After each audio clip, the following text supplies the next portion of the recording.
the class. Today I will in front of you about use of do verb. এই do ভার্বটি কত রকম ভাবে কি ভাবে আমাদের এই ভাষাটায় ব্যবহৃত হতে পারে সেই জায়গাটা আমরা খুব ভালোভাবে কভার করতে পারবো। আমরা জানি যে ডু, ডাজ, ডিড এই তিনটা ভার্ব আমাদের কাছে খুবই পরিচিত। At first we have to know what is do, does and did. সেন্টেন্সে এটি ভিন্ন ভিন্ন স্ট্রাকচার অনুযায়ী ভিন্ন ভিন্ন ভাবে বসে থাকে। এই ভার্বগুলা কখনো সেন্টেন্সকে নেগেটিভ, আবার কখনো ইন্টারোগেটিভ করে, আবার কখনো মেইন ভার্ব অথবা প্রিন্সিপাল ভার্ব হিসেবে ব্যবহৃত হয়। এই জায়গাটা সবাই কিন্তু একটু খুব মনোযোগ দিয়ে দেখবেন। বলছে যে এই ডু ভার্ব কখনো মেইন ভার্ব হিসেবে ব্যবহৃত হয়, আবার কখনো অক্সিলারি ভার্ব বা সাহায্যকারী ভার্ব হিসেবে ব্যবহৃত হয়। কিভাবে হয় আমরা একটু দেখব। এই ভিন্ন ভিন্ন ব্যবহারের কারণে ডু, ডাজ, ডিড নিয়ে আমাদের মধ্যে কনফিউশন তৈরি হয়। এই ক্লাসটি থেকে আমরা ডু, ডাজ, ডিড এর সকল ধরনের সমস্যা এবং জটিলতার সমাধান করতে পারবো। ডু ভার্ব নিয়ে আমরা অনেকেই বিভিন্ন সমস্যা ফেস করে থাকি, সেই জায়গাটা আমরা সমাধান করতে পারবো। ফার্স্ট অফ অল আমরা এটা জানি যে ডু মানে হচ্ছে করা। আমরা সবাই এইটা ভাবি যে ডু মানে হচ্ছে করা। ডু শব্দের অর্থ হচ্ছে করা, আমরা সবাই এইটা জানি। মেইন ভার্ব হিসেবে সেন্টেন্সে বসে থাকে। ডু ভার্বের 5টি ফর্ম রয়েছে, সবাই একটু ভালোভাবে দেখবেন। আমরা প্রত্যেকটা ভার্বের 3টা করে ফর্ম আমরা শিখে থাকি, কিন্তু আমরা তো জানি যে 5টি করে ফর্ম করা যায়।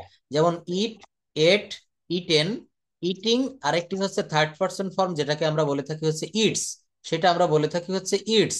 এই জায়গাটা দেখেন, এই যে ইটস এর জায়গা, অর্থাৎ এখানে ডু ভার্বের 3টা ফর্ম ডু, ডিড, ডান। এর আইএনজি ফর্মটা হচ্ছে ডুইং এবং এর থার্ড পারসন ফর্ম হচ্ছে ডাজ। এই জায়গাটা ভালোভাবে দেখবেন। যদি বলি আমি কাজটি করি, আই ডু দা ওয়ার্ক, কিন্তু সে কাজটি করে, হি ডাজ দা ওয়ার্ক। এখানে ডু, ডিড, ডান, ডুইং এবং ডাজ, এই ডু এর থার্ড পারসন ফর্ম হচ্ছে ডাজ। এটার ব্যবহার দেখলে আরো ক্লিয়ার হতে পারবেন।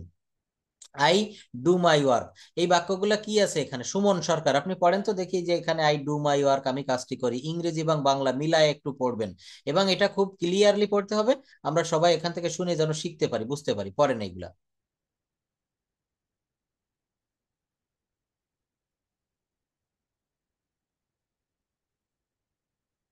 সাউন্ড খুবই কম। আমি বলবো হ্যাঁ বলেন, ক্লিয়ার শোনা যাচ্ছে, পড়েন। মাই ওয়ার্ক, আমি আমার কাজ করি। হি ডাজ হিজ ওয়ার্ক, সে তার কাজ করে। হি ডিড হিজ ওয়ার্ক, সে তার কাজ করেছিল।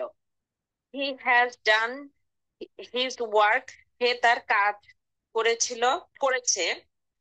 এই যে ডু, এই যে অর্থ করে, হ্যাঁ, এই যে ডু অর্থ করা এবং মেইন ভার্ব হিসাবে ব্যবহৃত হচ্ছে, এটা অন্য সকল মেল ভার্ব এরই মতো যে কোনো সেন্টেন্স যে কোনো টেন্সে ব্যবহৃত হতে পারে। কিন্তু এই ডু ভার্বটির সবচেয়ে গুরুত্বপূর্ণ যে ব্যবহারটি সেটি হচ্ছে এই ডু, ডাজ, ডিড প্রধানত প্রেজেন্ট ইনডেফিনিট টেন্স এবং পাস্ট ইনডেফিনিট টেন্স কে নেগেটিভ এবং ইন্টারোগেটিভ করার জন্য ব্যবহৃত হয়। জাস্ট আমরা এতটুকু থাক, জানি যে ধন্যবাদ। আর লাগবে না। দেখেন এই জায়গাটা আমি কি বলেছি, এই জায়গাটা বলা হচ্ছে যে আমরা এই যে ডু, ডাজ, ডিড এর ব্যবহার করি। আই ডু মাই ওয়ার্ক, আমি আমার কাজ করি। সে তার কাজ করে, হি ডাজ হিজ ওয়ার্ক। এই জায়গাটায় ডাজ কেন হলো? কারণ এখানে আমি যদি দেই হি ডু হিজ, এখানে থার্ড পারসন সিঙ্গুলার। হ্যাঁ এখানে থার্ড পারসন সিঙ্গুলার, এই জন্য এখানে ডাজ। এই জায়গাটুকু শুধু মনে রাখবেন, আর কিছু লাগবে না। সে তার কাজ করেছিল, তখন ওই ডু ভার্বের ভি টু বা পাস্ট ফর্ম যেটা, সেটা হচ্ছে ডিড। হ্যাঁ ডিড, সে তার কাজ করেছিল, হি ডিড হিজ ওয়ার্ক। সে তার কাজ করেছে, he has done his work. যখনই আমরা হ্যাজ, হ্যাভ, হ্যাড এই জায়গাটা দেখেন আমি মার্ক করলাম। আমরা কোনো বাক্যে যখন হ্যাজ, হ্যাভ, হ্যাড ব্যবহার করব, তখন কিন্তু ভার্বের ভি3 ফর্ম ব্যবহার করব। এখানে ডু এর ভি3 ফর্ম হচ্ছে ডান। এটা আমরা কিন্তু সবাই কম বেশি পড়েছি। এই যে ডু অর্থ করা এবং মেইন ভার্ব হিসেবে ব্যবহৃত হচ্ছে, এটা অন্য সকল মেইন ভার্বের মতোই যে কোনো সেন্টেন্সে যে কোনো টেন্সে বসতে পারে। কিন্তু ডু ভার্বটির সবচেয়ে গুরুত্বপূর্ণ যে ব্যবহার, সেটি হচ্ছে ডু, ডাজ, ডিড প্রধানত প্রেজেন্ট ইনডেফিনিট টেন্স এবং পাস্ট ইনডেফিনিট টেন্সকে নেগেটিভ এবং ইন্টারোগেটিভ করার জন্য ব্যবহার করা হয়। কি বললাম? এই যে ডু, ডাজ, ডিড, এটা প্রধানত প্রেজেন্ট ইনডেফিনিট টেন্স এবং পাস্ট ইনডেফিনিট টেন্সকে নেগেটিভ এবং ইন্টারোগেটিভ করার জন্য ব্যবহৃত হয়। আমরা জানি যে টেন্সের 12 রকমের স্ট্রাকচার রয়েছে। আমরা যখন প্রতিটা স্ট্রাকচার দিয়ে সেন্টেন্স তৈরি করব, তখন দেখবো এই 12 ধরনের স্ট্রাকচারের ভিতরে শুধুমাত্র প্রেজেন্ট ইনডেফিনিট টেন্স এবং পাস্ট ইনডেফিনিট টেন্সের সাথে কোনো অক্সিলারি ভার্ব থাকে না। খুব ভালো করে শোনেন, এই যে 12 রকমের স্ট্রাকচার আছে না, এই প্রত্যেকটা টেন্স 4 প্রকার, তাহলে 3 এ 4 12 প্রকার। এই 12 প্রকার টেন্সের সঙ্গে এই জায়গাটা আমি যেটা বুঝালাম, অর্থাৎ এই 12 প্রকার টেন্সের সঙ্গে কখনো কিন্তু 12 প্রকার টেন্সের ভিতরে প্রেজেন্ট ইনডেফিনিট টেন্স এবং পাস্ট ইনডেফিনিট টেন্সের সঙ্গে কোনো অক্সিলারি ভার্ব থাকে না, কিন্তু ফিউচার ইনডেফিনিট টেন্সের সঙ্গে অক্সিলারি ভার্ব থাকে। কেমন বলেন তো? আই উইল ইট রাইস, এই জায়গায় দুইটা ভার্ব রয়েছে। একটি ভার্ব হচ্ছে উইল, আর একটি ভার্ব হচ্ছে ইট। ইট হচ্ছে মেইন ভার্ব, উইল হচ্ছে অক্সিলারি ভার্ব। অন্য 10টিতে অক্সিলারি ভার্ব আছে। মনে রাখবেন, 12টি টেন্সের ভিতরে দুইটা টেন্সে কোনো অক্সিলারি ভার্ব নেই, অর্থাৎ প্রেজেন্ট ইনডেফিনিট টেন্স এবং পাস্ট ইনডেফিনিট টেন্স। এই তথ্যগুলো কিন্তু আমাদেরকে ব্রেনে রাখতে হবে। এছাড়া আমরা আরো একটা বিষয় জানি যে যদি কোনো সেন্টেন্সকে অ্যাফার্মেটিভ থেকে নেগেটিভ করতে হয়, তাহলে সেই সেন্টেন্সের যে অক্সিলারি ভার্ব থাকে শুধুমাত্র সেই ভার্বের সাথে নট বসিয়ে দিলে সেন্টেন্সটি নেগেটিভ হয়। কি বললাম? এই বাক্যটা দেখেন, আই অ্যাম ইটিং রাইস। এই বাক্যটা আমি কি লিখলাম? আই অ্যাম ইটিং রাইস, অর্থাৎ আমি ভাত খাইতেছি। এটার নেগেটিভ কি হবে? এম এর সঙ্গে শুধু নট হবে। এম এর সঙ্গে শুধু কি হবে? I am not eating rice. দেখেন, খুবই সহজ। নেগেটিভ করতে গেলে যে বাক্যে অক্সিলারি ভার্ব থাকে, ওই বাক্যকে নেগেটিভ করতে গেলে ওই যে অক্সিলারি ভার্ব, ওই অক্সিলারি ভার্বের সঙ্গে শুধু নট যোগ করে দিয়েছি। আরো দেখেন, হি ইজ প্লেয়িং ফুটবল। এখানে কি বলেছি? হি ইজ প্লেয়িং ফুটবল, অর্থাৎ সে ফুটবল খেলছে। সে ফুটবল। মিস্টার ফজলুল হক, আপনি এই বাক্যগুলো পড়েন তো, এখানে খুব ক্লিয়ার ভাবে পড়েন এই যে কি লেখা রয়েছে। এই বাক্যগুলো একটু পড়ে ফেলেন, লাউডলি পড়বেন প্লিজ। Okay, sir. পড়েন। He is playing football. হ্যাঁ। He is not playing football. They are watching TV. They are not watching TV. You are driving a car. You are not driving a car. Uh, Rohim is completed his work. Rohim has not completed his work. I have eaten my dinner. I have not eaten my dinner.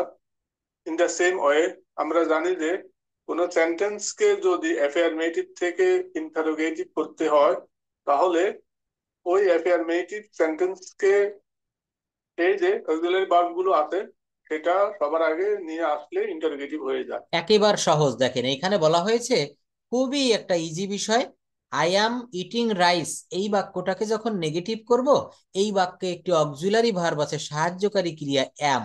এই অ্যাম এর পরে not বসিয়ে দিলে পৃথিবীতে যত auxiliary verb যুক্ত বাক্য আছে, সব বাক্যে ওই অক্সিলারি ভার্বের পরে নট দিলে নেগেটিভ হয়ে যায়। আর পরে এই লাইনটায় কি বলছে?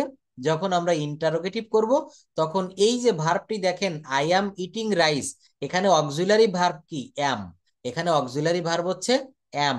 অর্থাৎ যখন আমি ইন্টারোগেটিভ বা প্রশ্নবোধক করব, ওই অ্যামটা শুধু প্রথমে নিয়ে আসবো। Am I eating rice? Am I eating rice? Is he playing football? Are they watching TV?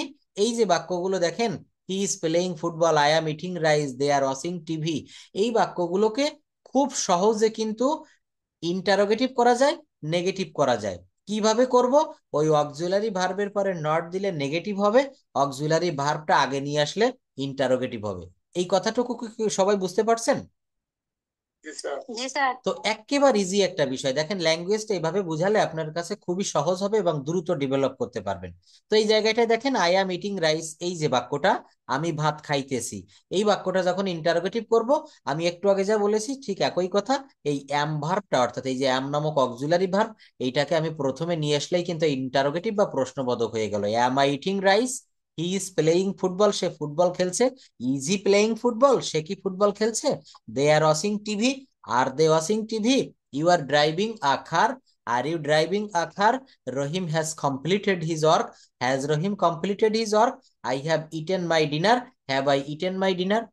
এই হয়ে গেল আমার নেগেটিভ, ইন্টারোগেটিভ এবং অ্যাফার্মেটিভ। তো আমরা সঙ্গে পেয়েই গেলাম। আমরা কি পেয়েছি? অ্যাফার্মেটিভ। এই জায়গাটা একটু দেখব। এখন আমাদের ভাবতে হবে যে যে সকল অ্যাফার্মেটিভ সেন্টেন্সে অক্সিলারি ভার্ব থাকে না, আমরা আজকে কি পড়তেছি? আমরা আজকে পড়তেছি হচ্ছে ডু ভার্বের ব্যবহার। Do, does, did. তো এই ভার্বের ব্যবহারগুলা কিভাবে আমরা করব, আমরা এখন সেই মূল থিওরিতে প্রবেশ করতে যাচ্ছি। এখন আমাদের ভাবতে হবে যে সকল অ্যাফার্মেটিভ সেন্টেন্সে অক্সিলারি ভার্ব থাকে না সেই সকল সেন্টেন্স গুলাকে কিভাবে নেগেটিভ এবং ইন্টারোগেটিভ করতে পারি, কিভাবে নেগেটিভ এবং ইন্টারোগেটিভ করতে পারি। আমি আগেই বলেছি যে শুধুমাত্র প্রেজেন্ট ইনডেফিনিট টেন্স এবং পাস্ট ইনডেফিনিট টেন্সে কোনো অক্সিলারি ভার্ব থাকে না। এটা কি মনে আছে আপনাদের? হ্যাঁ। হ্যাঁ, সবাই একটু সঙ্গে সঙ্গে রেসপন্ড করবেন। এই জায়গাটা আমি বলেছি, যেমন আই ইট রাইস, এখানে কোনো অক্সিলারি ভার্ব নেই। Here you can see. So আমরা কোনো প্রেজেন্ট ইনডেফিনিট টেন্স অথবা পাস্ট ইনডেফিনিট টেন্সের বাক্যগুলোকে নেগেটিভ এবং ইন্টারোগেটিভ করার জন্য ডু ভার্বের ব্যবহার করতে হবে প্রেজেন্ট টেন্সে, আর পাস্ট টেন্সে করতে হবে ডিড ভার্বের ব্যবহার। কেমন দেখেন, এটা আপনারা সবাই জেনে গেছেন। কারণ আমি আগেই বলেছি যে যে কোনো সেন্টেন্সকে নেগেটিভ অথবা ইন্টারোগেটিভ করতে গেলে সেই সেন্টেন্সে দেখেন, আমি অন্য একটা বিষয় আপনাদের একটু দেখাবো। বিষয়টা হচ্ছে এই জায়গাটা যদি আমরা ভালোভাবে বুঝি ডু ভার্বের ব্যবহার, তখন এই যে কন্ডিশনাল সেন্টেন্স দেখেন, এইটা যখন আপনাদের করাবো, এই কন্ডিশনাল সেন্টেন্স, তারপর জিরান্ড, পার্টিসিপল, ইনফিনিটিভ, এই জায়গাগুলোতে যখন আমি আসবো, এই একটা জায়গা দেখেন, সবাই কি দেখতে পাচ্ছেন? এখানে বড় করে লেখা আছে গোল্ড কালারে, জিরান্ড, ইনফিনিটিভ অ্যান্ড পার্টিসিপল। আমরা যদি ডু ভার্বের ব্যবহার, বি ভার্বের ব্যবহার এবং হ্যাভ, হ্যাঁ বলেন, কিছু বলবেন? স্যার আমি কি আজকে ক্লাস শেষে আপনার সাথে 2 মিনিট কথা বলতে পারবো? হ্যাঁ, ক্লাস ক্লাস শেষে শেষে বলবেন, এটা ফোন দিয়ে, ক্লাস কেটে দেওয়ার পরে ফোনে কথা বলা যাবে, কোনো সমস্যা নেই। করেন না? না, অবশ্যই রিসিভ করবো। আমার এই নাম্বারে তো নাম্বার, আমি আমি তো সবার ফোন রিসিভ করি। আপনি অন্য কোন নাম্বারে দিয়ে থাকেন, আমার এই নাম্বারে দিয়ে, ঠিক আছে? সেটা কল দিন। Thank you. হ্যাঁ, কথা বলবো, অবশ্যই কথা বলবো, আমি আপনাকে নক দিব, একটু ইয়ে করেন। দেখেন, gerund, infinitive and participle. Thank you. Gerund, infinitive এবং পার্টিসিপল, এই যে জিরান্ডের ব্যবহারটা কেমন? Swimming is a good exercise. আমি এই জায়গাটা কেন আসলাম দেখেন, সুইম, এই সুইমটা হচ্ছে একটা ভার্ব, এর সঙ্গে আইএনজি যুক্ত হয়ে এটাকে নাউন করা হয়েছে। হি স্টার্টেড ওয়াচিং টেলিভিশন, এই বাক্যটা কোন টেন্সে আছে? পাস্ট ইনডেফিনিট টেন্সে আছে। He started watching television, past continuous টেন্সে কিভাবে করব, প্রেজেন্ট ইনডেফিনিট টেন্সে কিভাবে করব, প্রেজেন্ট পারফেক্টে কিভাবে করব। তো ওই জায়গাটা, আমরা বর্তমানে যে জায়গাটা আছি, এই জায়গাটা যদি খুব ভালোভাবে বুঝি, তাহলে এই জিরান্ড, ইনফিনিটিভ, পার্টিসিপল বা কন্ডিশনাল সেন্টেন্সের জায়গাটাও আমরা খুব ভালোভাবে বুঝতে পারবো। সেইম সিস্টেম, অর্থাৎ এখানে একটি বুঝলে আরেকটি বোঝা খুবই সহজ হয়ে যাবে। তো দেখেন এখানে কি বলা হয়েছে, আমরা যদি কোনো সেন্টেন্স লিখে থাকি, অক্সিলারি ভার্ব থাকে, সেখানে কি করব? আই প্লে ফুটবল, এই জায়গাটা সবাই ভালো করে একটু লক্ষ্য করবেন। আই প্লে ফুটবল, আমি ফুটবল খেলি। তো এখানে কি রয়েছে? এখানে he sat in the restaurant, he writes a letter, I spoke in English, এর কোনো বাক্যে কোনো অক্সিলারি ভার্ব নাই। এখানে আই অ্যাম প্লেইং ফুটবল থাকলে আমি বলতে পারতাম এখানে দুইটা ভার্ব, ফুটবল প্লে, প্লেইং বা প্লে একটি ভার্ব এবং অ্যাম একটি ভার্ব। কিন্তু দেখেন এই যে বাক্যগুলো, কোনো বাক্যে কিন্তু অক্সিলারি ভার্ব নেই, শুধু কি আছে? Main verb. আমরা দেখতে পারছি যে এই সেন্টেন্স গুলোতে কোনো অক্সিলারি ভার্ব নেই, এগুলো হচ্ছে প্রেজেন্ট ইনডেফিনিট এবং পাস্ট ইনডেফিনিট টেন্সের সেন্টেন্স, প্রেজেন্ট ইনডেফিনিট এবং পাস্ট ইনডেফিনিটের সেন্টেন্স। ফার্স্ট অফ অল, এই সেন্টেন্স গুলাকে নেগেটিভ করতে হলে আমাদের ডু ভার্বের সাহায্য লাগবে। কোন জায়গায় লাগবে? এই যে বাক্যগুলা, এই বাক্যগুলাকে নেগেটিভ আপনি ডু ভার্বের ব্যবহার ছাড়া করতে পারবেন না। দেখেন কিভাবে। আচ্ছা, এটা কেউ বলতে পারবেন আই প্লে ফুটবল, এটা নেগেটিভ কি হবে বলেন তো? অনেকেই পারেন। Don't play football sir. I don't play football, এটার ইন্টারোগেটিভ কি হবে? Do I play football. এই যে ডু আমরা কোন জায়গা থেকে আনলাম? এই সেই ডু ভার্বের আজ আমাদের আলোচ্য বিষয়। এখানে বলা হচ্ছে মেইনলি একটা অক্সিলারি ভার্ব থাকে। দেখেন, প্রেজেন্ট ইনডেফিনিট টেন্সে ডু বসে এবং সাবজেক্ট যদি থার্ড পারসন সিঙ্গুলার নাম্বার হয় তাহলে ডাজ বসে। আবার যখন ডাজ বসে তখন মেইন ভার্বের সঙ্গে এস বা ইয়েস থাকে না। কেন থাকে না জানেন? কারণ আমি যদি বলি হি ডাজ ইটস রাইস, এটা হবে না, হি ডাজ, সরি, যেমন আমি যদি বলি হি ইটস রাইস, তো এইখানে আমি যদি বলি does he eats rice, does he eats rice, এখানে ডাজ এবং ইটস দুইটা হবে না, কারণ ওই ইটস হচ্ছে থার্ড পারসন সিঙ্গুলার নাম্বার, আর আমরা পূর্বেই দেখে এসেছি ডাজ হচ্ছে থার্ড পারসন সিঙ্গুলার, মানে থার্ড পারসন হিসাবে বসে। ডু, ডিড, ডান, ডুইং এবং শেষে ছিল পঞ্চম নম্বরে ডাজ। তো এই ডাজটা বসবে না, মানে ডাজ বসলে আর এস বা ইয়েস থাকবে না, মেইন ভার্বটি আবার প্রেজেন্ট ফর্মে চলে আসে। অর্থাৎ does he eat rice, does he eat rice. Third person singular number হচ্ছে হি, শি, ইট অথবা কোনো সিঙ্গেল নেম লাইক রহিম, করিম, এটসেট্রা। স্ট্রাকচার দেখি, অ্যাফার্মেটিভে কি হবে, সাবজেক্ট প্লাস ভার্বের প্রেজেন্ট ফর্ম প্লাস অবজেক্ট। এই জায়গাটা সবাই একটু ভালোভাবে খেয়াল করব। কি করতে হবে একটু দেখেন, সাবজেক্ট প্লাস ভার্বের present form plus object, subject plus ভার্বের present form plus object. Negative দেখেন, সাবজেক্ট প্লাস ডু নট অথবা ডাজ নট প্লাস ভার্বের প্রেজেন্ট ফর্ম প্লাস অবজেক্ট। কি বললাম, সাবজেক্ট প্লাস ডু নট অথবা ডাজ নট প্লাস ভার্বের present form plus object.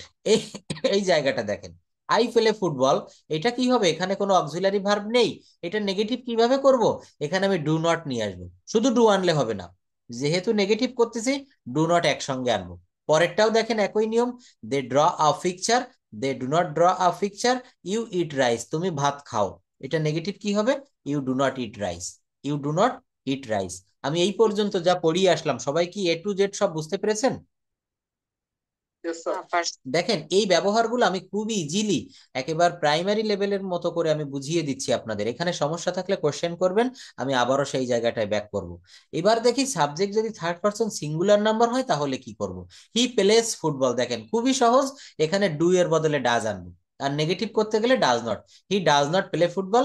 এবং আপনারা নিশ্চয়ই জেনে গেছেন এখানে প্লেস হবে না, কারণ ডাজ আর প্লেস দুইটা থার্ড পারসন ফর্ম হয়ে যায়, এই জন্য এখানে হি ডাজ নট প্লে ফুটবল। এটা লেখার সময় কিন্তু মনে রাখবেন, অনেকে মুখে এগুলা বলার সময় আমরা ঠিক করে বলতে পারি, বাট লেখার সময় আমাদের মনে থাকে না।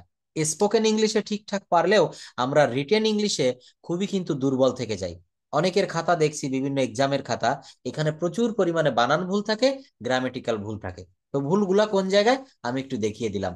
বেশিরভাগ স্টুডেন্ট আমরা লিখে ফেলি হি ডাজ নট প্লেস ফুটবল, তখন আমাদের এটা খেয়াল থাকে না যে ডাজ দিলে এখানে কি হবে না, প্লেস হবে না। শি সিংস আ সং, সে একটি গান গায়। She does not sing a song. Rahim draws a picture, Rahim does not draw a picture. It has a red colour, it has a red colour. It does not have a red colour. এই যে দেখেন, এই জায়গাটা আমি এতক্ষণ খুঁজতেছিলাম, খুব ভালোভাবে দেখেন। দেখেন আমি একটু ব্লক করি এটা, কি করলাম, it has a red colour, ইহার আছে একটি লাল রং। It does not have a red colour. আচ্ছা এখানে ইট হ্যাজ দিলাম আর এখানে হ্যাভ দিলাম কেন, কারণ কি? স্যার এখানে হ্যাজ হচ্ছে থার্ড পারসন, থ্যাংক ইউ। এই জায়গাটা আমরা অনেকেই বুঝতে ডাজ পারি না, এসেছে, খুব তার জন্য চেঞ্জ হ্যাভ, এখানে হ্যাজের পরিবর্তে হ্যাভ চলে এসেছে। খুব গভীরের একটা বিষয় আপনি সহজেই বলে দিয়েছেন, অনেক ধন্যবাদ। ইট does not have a red colour, it does not have এ, এখানে ইট ডাজ নট হ্যাজ দিলে ওই ডাজ আর হ্যাজ দুইটা থার্ড পারসন ফর্ম হয়ে যাচ্ছে। এটা 99% স্টুডেন্ট আমরা ভুল করে বসে থাকি, ইট does not has a red colour, এখানে এই হ্যাভ কেন বসলো এটার ব্যাখ্যা আমরা অনেকেই জানি না। ধন্যবাদ। এখানে সঙ্গে সঙ্গে এইভাবে কোশ্চেন করবেন। এই বাক্যটা দেখেন, it has a red colour, sir আমি বুঝছি না এই যে বলছি তো শোনেন, it has a red colour, আমাকে শুনতে পাচ্ছেন, ক্যান ইউ হেয়ার মি? জি স্যার বলেন। দেখেন it has a red colour, এই বাক্যটা কি লিখেছি, ইহার আছে একটি লাল রং, it has a red colour. এটা যে কোনো একটা প্রাণী বা একটা শার্ট বা একটি বৃক্ষ গাছ যে কোনো কিছু হতে পারে, বলছে ইহার একটি লাল রং আছে। এটাকে আমরা নেগেটিভ কি করব, ইহার একটি লাল রং নেই। তখন দেখেন ইট ডাজ নট, এই ডাজ নটটা তো বোঝেন, কারণ ইট হচ্ছে থার্ড পারসন সিঙ্গুলার নাম্বার একজন, এখানে ইট মানে ইহা, সে যে কোনো কিছুই হইতে পারে। হ্যাভটা কেন আসছে? এই তো এইটাই তো বলতেছি, এই যে হ্যাভ, এইটা বুঝতে গেলে আরো একটু ওয়েট করেন, এটা একটু পরে একটা ক্লাস নিব হ্যাভ ভার্বের উপরে। এখন পড়াচ্ছি ডু ভার্ব, একটু পরে পড়বেন হচ্ছে হ্যাভ ভার্ব। এই হ্যাভ ভার্বের কয়টা ফর্ম আছে একটু লিখে ফেলি আমি, দেখেন have, H A V E, have, ভালো করে দেখেন। এই হ্যাভ ভার্বের ভি টু কি হবে জানেন, এইচ এ কি হবে বলেন, হ্যাড। না হ্যাভের, হ্যাভ মানে আছে বা থাকা, এটার ভি টু মানে ভার্ব টু হবে কি, হ্যাড, কি হবে, হ্যাড। আর এইটার ভি থ্রিও কিন্তু হ্যাড, এইচ এ ডি, একটু ভালোভাবে দেখেন, হ্যাভ, হ্যাড, হ্যাড। এটার আইএনজি ফর্ম কি হবে, having, H A V E I N G, ভালো করে খেয়াল করেন, হ্যাভিং। আর এই হ্যাভের থার্ড পারসন ফর্ম হচ্ছে গিয়ে হ্যাজ, এইচ এ এস। এই যে দেখেন এই জায়গাটা আপনি কারো কোশ্চেন করে দেখবেন, অনেক জানে অলি লোকও এটা অনেক জানে না, এটা আমিও জানতাম না, যেটা সত্য কথা। তো এইটা একটা বিষয় খুব ভালোভাবে দেখবেন। আমরা যে বলি ভার্বের তিনটা ফর্ম মুখস্থ করলে হবে, no, you have to memorise the 5 forms of verbs. Suman Sarkar, আপনি একটু কথা বলেন, এটা কি বুঝতে পারছেন আমি এতক্ষণ যা বুঝাচ্ছি? জি স্যার, এটা এটা একটা যে আসলো স্যার, হ্যাঁ এই যে এটা কি স্যার এই যে ভার্ব টু এর থেকে আসছে না হ্যাভ যে অ্যাড করছেন এখানে? হ্যাঁ হ্যাঁ, বুঝিনি, আরেকবার বলেন।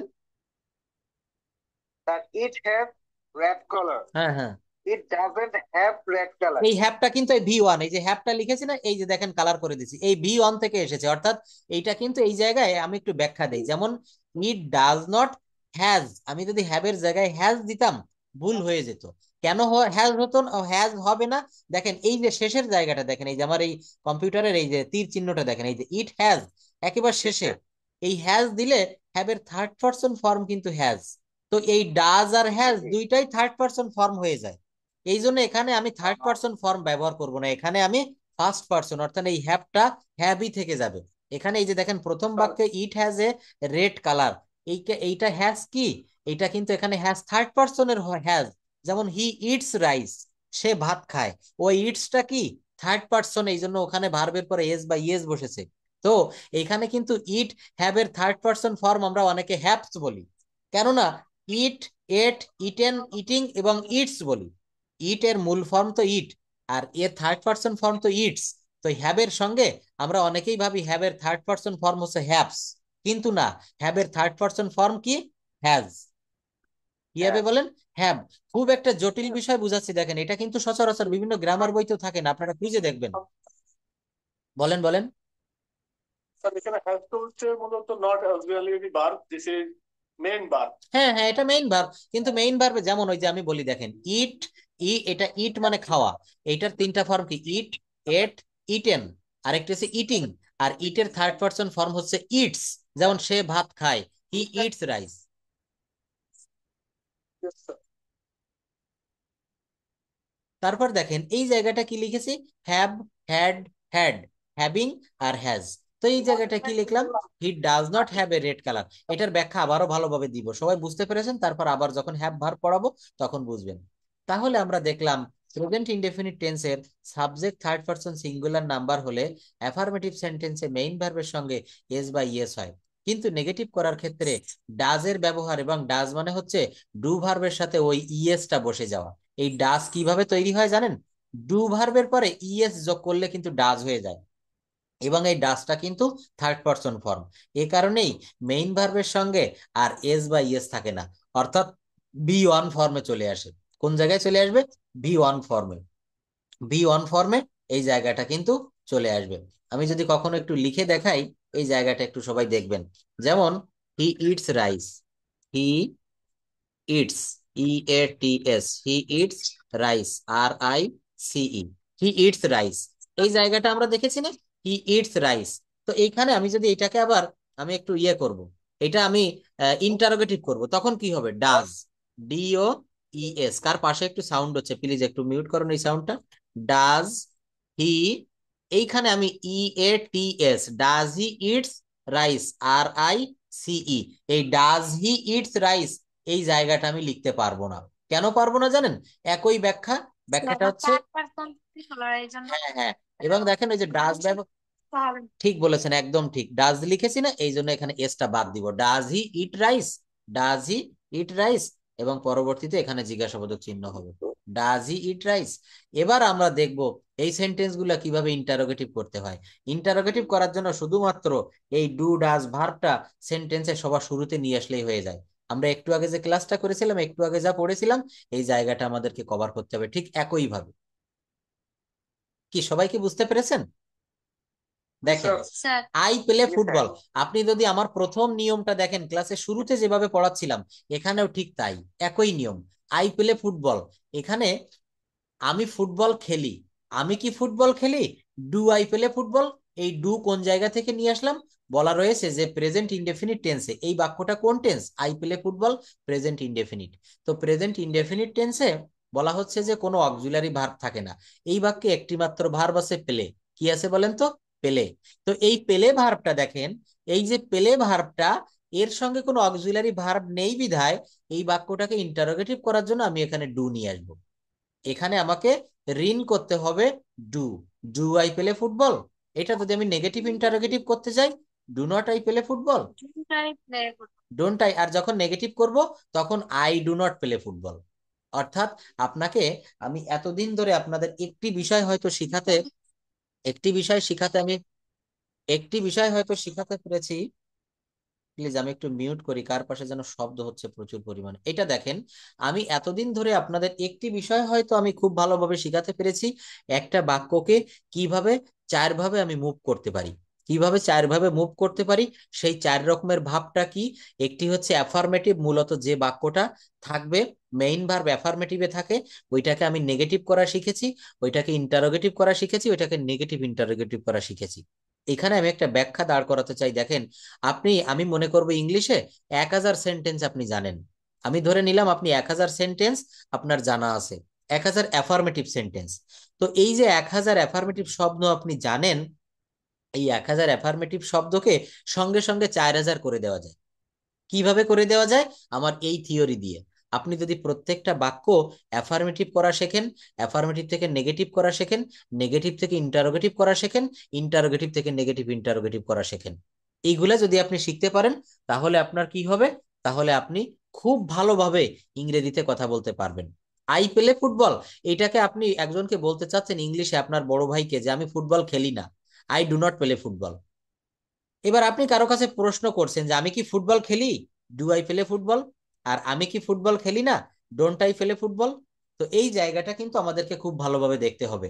দে draw a picture, do they draw a picture, অর্থাৎ এই বাক্যটা কিন্তু আমার অ্যাফার্মেটিভ আছে। আর দ্বিতীয় যে বাক্যটা, এটা কি ডু দে ড্র পিকচার, তারা কি ছবি আঁকে, এটা ইন্টারোগেটিভ হয়ে গেল। এটা কি হয়ে গেল? ইন্টারোগেটিভ। ইউ ইট রাইস, তুমি ভাত খাও। ডু ইউ ইট রাইস, তুমি কি ভাত খাও? I write a letter. কি আছে বলেন তো? I write a letter. Do I write a letter? Do I write a letter, অর্থাৎ আমি কি একটি চিঠি লিখি? আমি কি একটি চিঠি লিখি না? এই বাক্যগুলা একটু পড়েন, মিস্টার সুমন সরকারি বাক্যগুলো সব পড়তে থাকেন।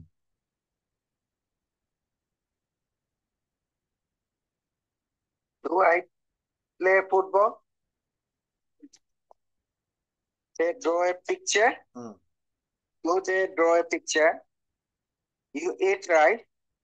Do you eat right? I write a letter. Do I write a letter? He plays football. He plays football. দেখেন এইখানে আরো কিছু আছে, এগুলো পড়ে ফেলেন এবং এই বাক্যগুলোও পড়েন, এই যে কয়েকটা line. It has a red color. Does it have a red color? এবার আমরা দেখবো যে past indefinite tense A do ভার্বের ব্যবহার।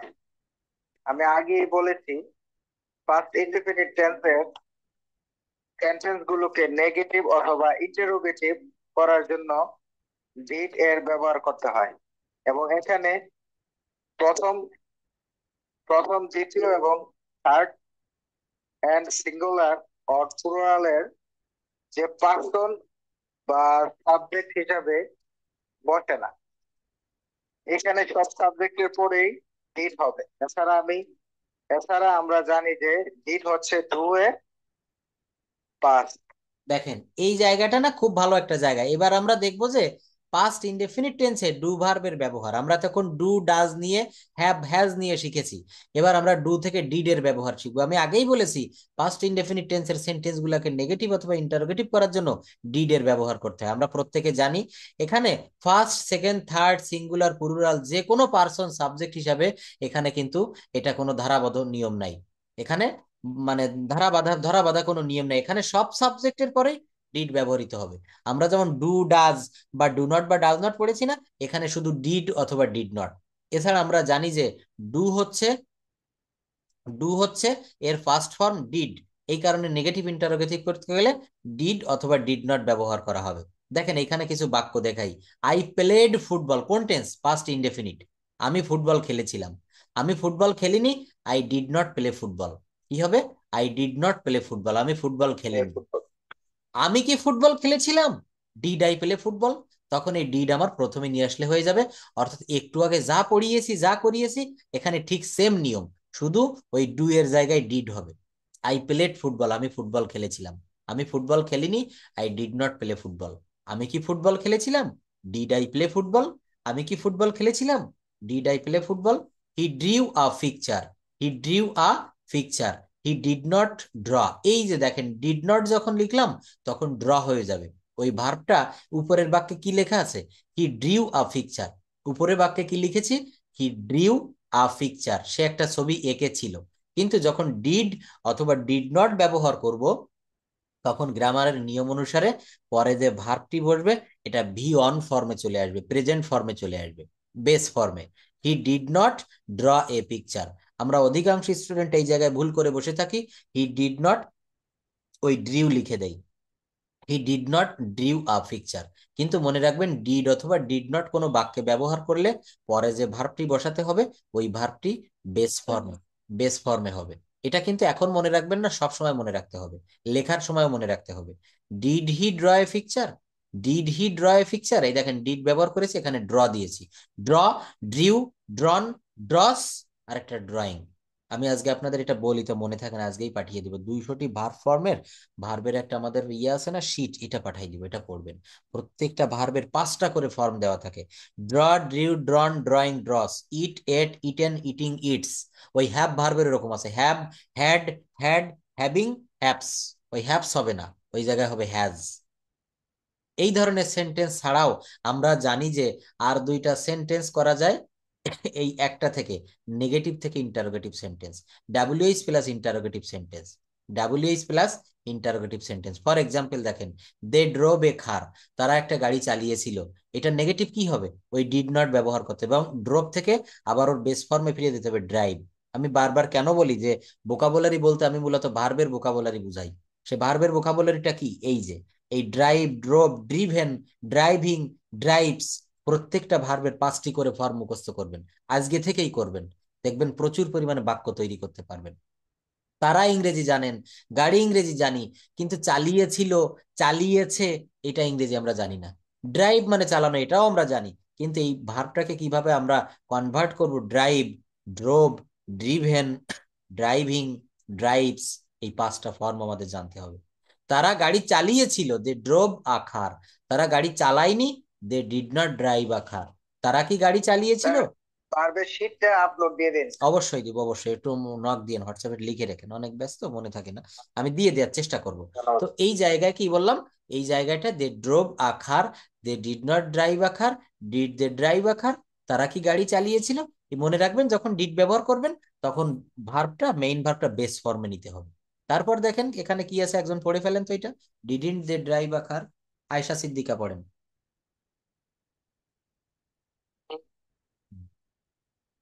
Did not they drive a car, তারা কি গাড়ি চালায়নি?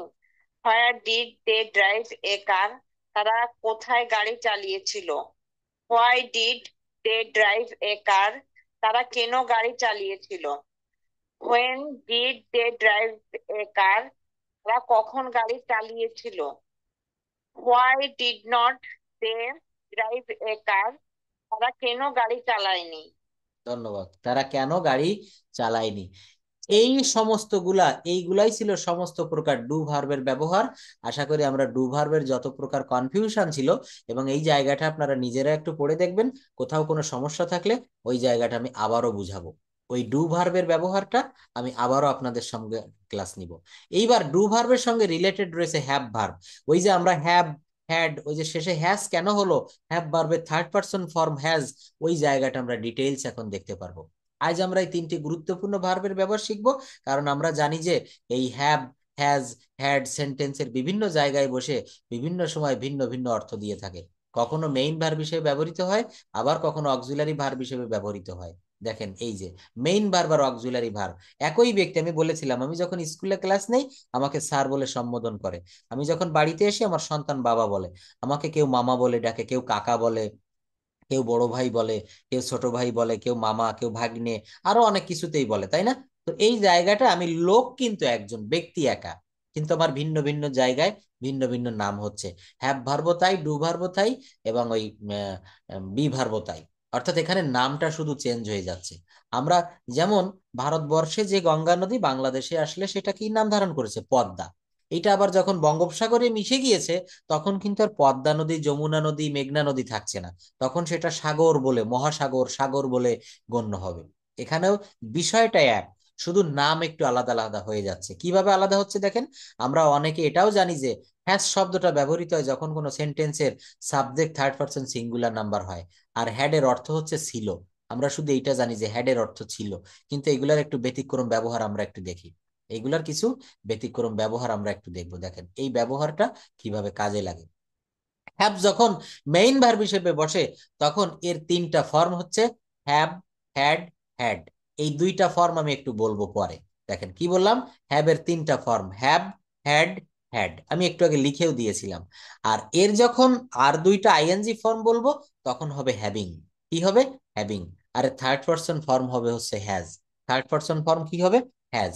আই হ্যাভ এ পেন, এই জায়গাটা দেখেন, আই হ্যাভ এ পেন, আমার একটি কলম আছে। এর পাস্ট টেন্স কি হবে? I had a pen. I had a pen. এখানে অনেকে আমরা লিখে থাকি I did have a pen. এই ডিড কেন দেয়? বলে স্যার ডিড তো ডু ভার্বের পাস্ট ফর্ম হিসেবে বসে ডিড। কিন্তু নো, এখানে হ্যাভ মানে আছে বা থাকা, আর আমার ছিল, তাহলে হ্যাভ এর ডিরেক্ট একটা ফর্ম পাচ্ছি, আই হ্যাড এ পেন। আমার একটি কলম ছিল।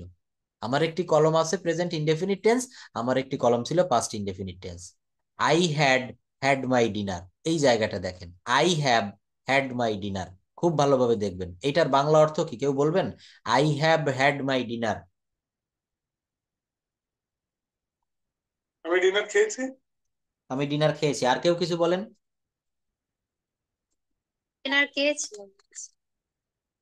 বেশ, আমরা সবাই ঠিক বলেছি। এখানে আই হ্যাভ, এই হ্যাভটা হচ্ছে এই বাক্যটা প্রেজেন্ট পারফেক্ট টেন্স। তো আমরা জানি পারফেক্ট টেন্সের গঠন প্রণালী subject plus auxiliary verb plus main ভার্বের ভি3 ফর্ম প্লাস এক্সটেনশন। তো এখানে আই হচ্ছে সাবজেক্ট, হ্যাভ হচ্ছে অক্সিলারি ভার্ব। আই হ্যাভ, যেমন আমি যদি বলি আমি ভাত খেয়েছি, আই হ্যাভ ইটেন রাইস। আর I have had my dinner, এখানে আই হ্যাভ আমি নিয়েছি, বা এখানে হ্যাভটা অক্সিলারি, হ্যাড মানে কি? থাকা বা খাওয়া। এই হ্যাবের না অনেক, হ্যাবের মানে প্রায় 20 রকমের অর্থ পাওয়া যায় ডিকশনারিগত মিনিং। দেখবেন এটা বিভিন্ন জায়গায় পাওয়া যায়। হ্যাভ মানে থাকা, হ্যাভ মানে পাওয়া, হ্যাভ মানে নেওয়া। তো এখানে হ্যাড মানে কিন্তু গ্রহণ করা। I have had my dinner, আমি আমার ডিনার খেয়েছি। নিয়েছি এমন একটা ভাব বুঝাচ্ছে প্রেজেন্ট পারফেক্ট টেন্স। আপনারা সবাই ঠিক বলেছেন। আমাদের মনে রাখতে হবে যে মেইন ভার্ব হিসেবে হ্যাভ এর ব্যবহার যখন হবে তখন এর অনেকগুলো অর্থ হয়ে থাকে। যদিও আমরা জানি হ্যাভ এর অরিজিনাল মিনিং শব্দের অর্থ হচ্ছে আছে। যেমন আমার একটি কলম আছে, আমরা সবাই কিন্তু এটাই জানি, আমরা স্টুডেন্টরা বেশিরভাগ এটাই জানি, হ্যাভ মানে আছে। I have a pen, I have a mobile, I have a bike. তো এখানে আমরা কিন্তু হ্যাভ এর অর্থ জানি আছে। কিন্তু হ্যাভ এর অর্থ কত রকমের হয় একটু দেখবো। হ্যাভ এর অর্থগুলো কিভাবে হচ্ছে দেখেন, ওনারশিপ যখন মালিকানা বুঝাবে, ওনারশিপ বুঝাবে, তখন কি হয়? We have a car, we have a car. Ownership বুঝালে তখন হ্যাভ। রিলেশনশিপ বুঝালে কি? Karim has a wife and two kids. Karim সাহেবের ওয়াইফ একজন, বাচ্চা দুইজন। অর্থাৎ করিম হ্যাজ, করিমের আছে। এখানে কি হ্যাভ থেকে হ্যাজ আসলো third person form. Karim has a wife and two kids. ফিউচারে দেখেন, ফিউচারে কি characteristic, Ruma has a fantastic singing voice. Feature বোঝাচ্ছে এখানে। তারপর কি বোঝাচ্ছে? Illness, I have a really bad headache today. এই যে I have a really bad headache, অর্থাৎ এখানে অসুস্থ বোঝাচ্ছে। হ্যাভ মানে কিন্তু এখানে অসুস্থতা, আমি সত্যিই আজকে একটু মাথায় ব্যথা অনুভব করছি। এক্সপিরিয়েন্স বোঝাচ্ছে, আই হোপ, আমি আশা করি, you have a great time at the party, তুমি পার্টির সঙ্গে একটা ভালো সময় পার করবে। এখানে হ্যাভ মানে কি? একটা এক্সপিরিয়েন্স, তোমার একটা অভিজ্ঞতা হয়ে যাবে। তারপর দেখেন ইটিং বা ড্রিঙ্কিং এর ক্ষেত্রে, মাই colleagues usually have lunch at 1 PM। My colleagues usually have, এখানে খায় বা গ্রহণ করে, যে হ্যাভ মানে কিন্তু খাওয়া। আমি বলেছি না, হ্যাভ এর অনেক প্রায় 20-30 রকমের অর্থ পেয়েছি আমরা। তো এখানে ইউজুয়ালি হ্যাভ মানে কি? প্রায়ই খায়, সাধারণত খায়। আমার কলিগরা, আমার সহকর্মী বৃন্দ সাধারণত একটার সময় লাঞ্চ করে। এখানে হ্যাভ মানে কিন্তু খাওয়া। এখানে হ্যাভ এর যে 6 প্রকারের ব্যবহার কথা বলা হয়েছে, এদের মধ্যে আবার প্রথম যে 4টা আছে, ওনারশিপ, রিলেশনশিপ, ফিচার, ইলনেস, এই 4টা হচ্ছে স্ট্রেট সিচুয়েশন। এদের সঙ্গে কখনো কন্টিনিউয়াস ফর্ম অর্থাৎ হ্যাভিং বসানো যায় না। এই যে উপরের 4টা না, উই হ্যাভ আ কার, এখানে উই হ্যাভিং এ কার এটা হয় না। এটা সবসময় ইনডেফিনিট ধরা হয়, এটা কখনো কন্টিনিউয়াস ফর্মে লেখা যায় না। ফর এক্সাম্পল দেখেন, we are having a car, it's wrong, এটা কখনো বলা যাবে না। উই আর হ্যাভিং এ কার, এটা বলা যাবে না, বলতে হবে we have a car, we have a car. Rahim has a wife and 2 kids, it's wrong. Rahim is having, Rahim is having a fantastic voice. এটাও কিন্তু রং। আই এম হ্যাভিং আর রিয়েলি অর্থাৎ এই বাক্যগুলো কন্টিনিউয়াস টেন্সে করা যাবে না। কিন্তু যদি এক্সপেরিয়েন্স অথবা খাওয়ার কথা বলা যায় সেখানে আপনারা আইএনজি ফর্ম দিয়ে কন্টিনিউয়াস করতে পারবেন।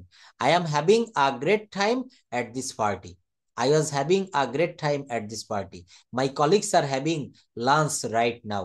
My colleagues were having lunch when the boss came and told everybody to get back to the work. এই বাক্যগুলোকে আপনারা যখন একটা এক্সপেরিয়েন্স বোঝাবে, খাওয়ার কথা বলা হবে, তখন ওই হ্যাবের সঙ্গে আইএনজি যুক্ত করা যাবে। এবার এখানে আমরা একটা ফর্ম দেখব, অ্যাফার্মেটিভে দেখব। দেখেন অ্যাফার্মেটিভ প্রেজেন্ট পাস্ট, প্রেজেন্ট টেন্সে হ্যাভ, আর থার্ড পারসন এই যে সিঙ্গুলারে হি শি ইট অথবা এনি সিঙ্গুলার নাউন থাকলে হ্যাভ থেকে কি হবে হ্যাজ। পাস্ট টেন্সে দেখেন হ্যাড হ্যাড। নেগেটিভে কি হবে, প্রেজেন্ট টেন্সে যখন নেগেটিভ করব ডু নট হ্যাভ, আর যখন এই জায়গায় এই যে থার্ড পারসন কেউ আসবে তখন ডাজ নট হ্যাভ। কি হবে ডাজ নট হ্যাভ। পাস্ট টেন্সে কি হবে ডিড নট হ্যাভ। পাস্ট টেন্সে কি হবে ডিড নট হ্যাভ। আর এখানে সিঙ্গুলার প্লুরাল যাই হোক ডিড নট হ্যাভ, এটা মনে রাখবেন। পাস্ট টেন্সে ডিড ডিডই থেকে যাবে, কিন্তু প্রেজেন্ট টেন্সে ওখানে পার্সন অনুসারে দুইটা আসতে পারে, হ্যাভ অথবা হ্যাজ। তারপর দেখি কোয়েশ্চেন যখন থাকবে প্রেজেন্ট টেন্সে কি আসবে, do plus subject plus have, do plus subject plus have. আর এখানে পার্সন চেঞ্জ হলে does plus subject plus have. Past টেন্সেও তাই, ডু এর জায়গায় did plus subject plus have, did plus subject plus have. Exercise দেখবো, এটা একটু দেখি, একজন পড়েন এটা। ফজলুল সাহেব আপনি পড়েন। হ্যাঁ পড়েন পড়েন। আমার একটি কলম আছে। আমার একটি কলম আছে। I have a pen. আমার একটি কলম নেই। I don't have a pen. আমার কি একটি কলম আছে? Do I have a pen? আমার কি একটি কলম নেই? Don't I have a pen? রহিমের একটি গাড়ি আছে। Rahim has a car. রহিমের একটি গাড়ি নেই। Rahim doesn't have a car. রহিমের কি একটি গাড়ি আছে? Does Rahim have a car? রহিমের কি একটি গাড়ি নেই? ডাজন্ট রহিম হ্যাভ আ কার? রুমার একটা ছেলে ছিল। রুমা হ্যাড আ সান। রুমার কোনো ছেলে নেই, ছেলে ছিল না। রুমা ডিডন্ট হ্যাভ এনি সান।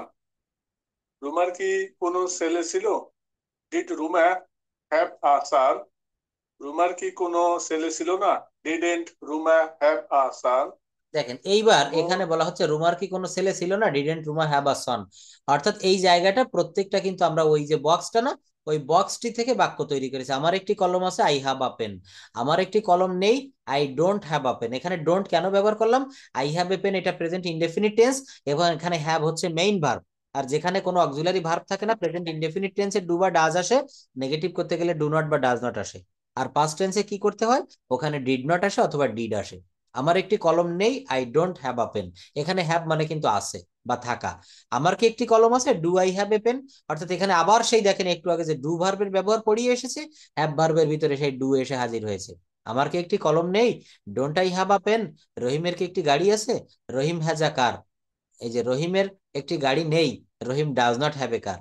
বিষয়টা খুবই সহজ, ওই বক্সের ভিতরে থেকে এটা করা যাবে। এইবার দেখেন এখানে এক্সারসাইজ, এটা আমরা বাড়িতে আমি পিডিএফটা পাঠিয়ে দিলে আপনার করব। I dash a friend who works at Apple. আমার একজন বন্ধু আছে যে অ্যাপল কোম্পানিতে কাজ করে। এখানে কি হবে ড্যাশে, Ruma dash a large family. এটা বলার দরকার নেই, এটা করবেন, জাস্ট একটু বাড়িতে প্র্যাকটিস করবেন, করে রাখবেন, পরবর্তী দিন একটু ফিডব্যাক নিব। Ruma dash a large family, Ruma has a large family. Feel free to ask ask if, ask if you dash any question. Rohim dash a pizza for dinner at last night. Karim dash a MBA in electrical engineering. We dash a house in California. এখানে প্রত্যেকটা একটু করার চেষ্টা করবেন। Exercise 2 আমরা করব। এখানে instant উত্তরও দেওয়া আছে, এটা দেখা যাবে না, এমনি এমনি করবেন। Exercise 2, have vs has vs had, have has had এর ব্যবহার দিয়ে এইগুলো করবেন। I dash clear and orange juice for breakfast today. Radha dash beautiful blue eyes, doesn't she? Have you ever thought about getting into action? You dash a great talent for it. এখানে প্রত্যেকটা পড়ে পড়ে এই বাক্যগুলো আমরা একটু complete করার চেষ্টা করব। আর এখন কি করব, এখন আমরা দেখব have has has, have has had এর অক্সিলারি ভার্ব হিসেবে ব্যবহার। এতক্ষণ তো দেখলাম যে কিভাবে মেইন ভার্ব থাকলে পরিবর্তন করতে হয়, এখন দেখবো যে এগুলো অক্সিলারি ভার্ব হিসেবে কিভাবে ব্যবহার করা হয়। হ্যাভ এবং হ্যাজ সাধারণত প্রেজেন্ট পারফেক্ট টেন্সে ব্যবহৃত হয়ে থাকে। কোন টেন্সে ব্যবহৃত হয়? হ্যাভ এবং হ্যাজ সাধারণত প্রেজেন্ট পারফেক্ট টেন্সে ব্যবহৃত হয়। সাবজেক্ট যদি ফার্স্ট পারসন, সেকেন্ড পারসন এবং থার্ড পারসন প্লুরাল হয় তাহলে হ্যাভ বসে। সাবজেক্ট যদি থার্ড পারসন সিঙ্গুলার নাম্বার হয় শুধুমাত্র সেই জায়গাটায় হ্যাজ বসে। কি বসে? হ্যাজ বসে। আমাদের আরেকটা বিষয় মনে রাখতে হবে যে সেটা হচ্ছে যখন এই have, has, had verb auxiliary আর হেল্পিং ভার্ব হিসাবে সেন্টেন্সে বসে তখন এর অ্যাকচুয়াল কোনো অর্থ হয় না। খুব ভালোভাবে বিষয়টা একটু মনে রাখবেন। আমাদের আরেকটা বিষয় মনে রাখতে হবে, সেটা হচ্ছে যখন এই হ্যাভ, হ্যাজ, হ্যাড ভার্ব যখন অক্সিলারি অথবা হেল্পিং ভার্ব হিসাবে সেন্টেন্সে বসে তখন কিন্তু এর অ্যাকচুয়াল কোনো অর্থ দেয় না। ভার্বগুলো শুধুমাত্র কথাগুলো প্রেজেন্ট পারফেক্ট টেন্সে বলার জন্য ব্যবহৃত হয়। যেমন দেখেন, I have finished my work, আমি আমার কাজ শেষ করিয়াছি। এখানে হ্যাভের কিন্তু অ্যাকচুয়াল কোনো অর্থ হয় না। আমি আমার কাজ শেষ করিয়াছি, আই মানে আমি, ফিনিশ শব্দের অর্থ শেষ করা, মাই শব্দ আমার, ওয়ার্ক শব্দের অর্থ কাজ। এখানে হ্যাভের অর্থটা কোথায় গেল? অর্থাৎ এই জায়গাটা বলছে যে এই জায়গায় তখন হ্যাভ, হ্যাজ এবং হ্যাড এর কোনো অর্থ দেয় না। কখন? যখন অক্সিলারি ভার্ব অথবা হেল্পিং ভার্ব হিসেবে বসে।